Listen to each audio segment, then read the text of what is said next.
Bienvenue, aujourd'hui on va faire une exploration un peu spéciale sur l'état d'esprit nécessaire pour s'enrichir.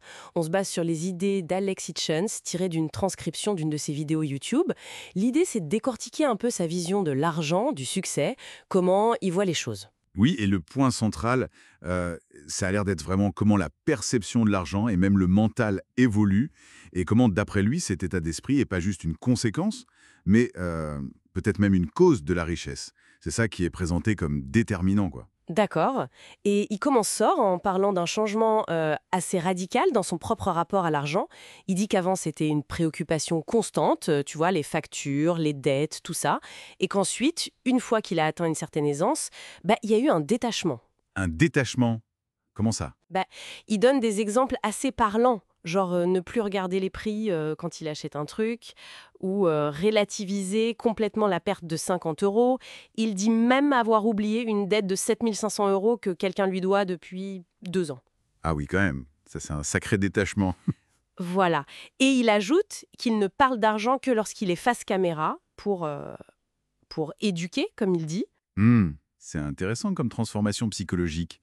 Ce détachement qui viendrait de l'abondance, ça contraste fort avec le fait que l'argent prend toute la place quand il manque, hein. On peut peut-être lier ça à ce qu'il dit sur la peur d'investir au début. Oui, exactement. Il mentionne ça. Quand on commence à investir 1 000, 2 000 euros, ça paraît une montagne.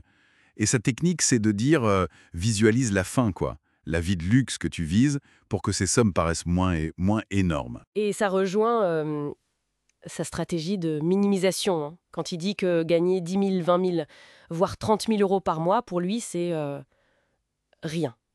Pour continuer à viser plus haut. C'est tout à fait ça. C'est une façon de se conditionner, en fait. De considérer ces sommes comme juste des étapes. L'objectif qu'il mentionne, c'est 100 000 par mois pour que ça devienne sérieux. Waouh! Et il applique ça aussi à ses dépenses? Ben oui, apparemment. Il raconte que son premier gros achat, plaisir, une sacoche Dior à 2 500 euros, il ne l'a faite qu'après avoir dépassé des 50 000 par mois.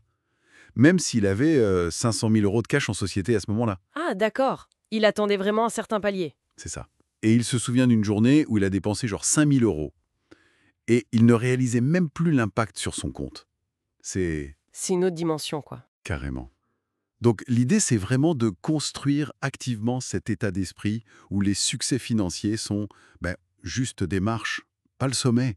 Il pose la question d'ailleurs, s'il s'était contenté de 10 ou 20 cas par mois, est-ce qu'il aurait eu la même vie? Voyage en première, penthouse, etc. La réponse semble être non, pour lui. Ce qui nous amène au cœur de son message, j'ai l'impression. Exactement, L'importance capitale du mental. exactement. Il le dit clairement, tout commence dans ton esprit. Les barrières que tu te mets dans la tête, elles se retrouvent dans ta vie. Il utilise son propre exemple, non?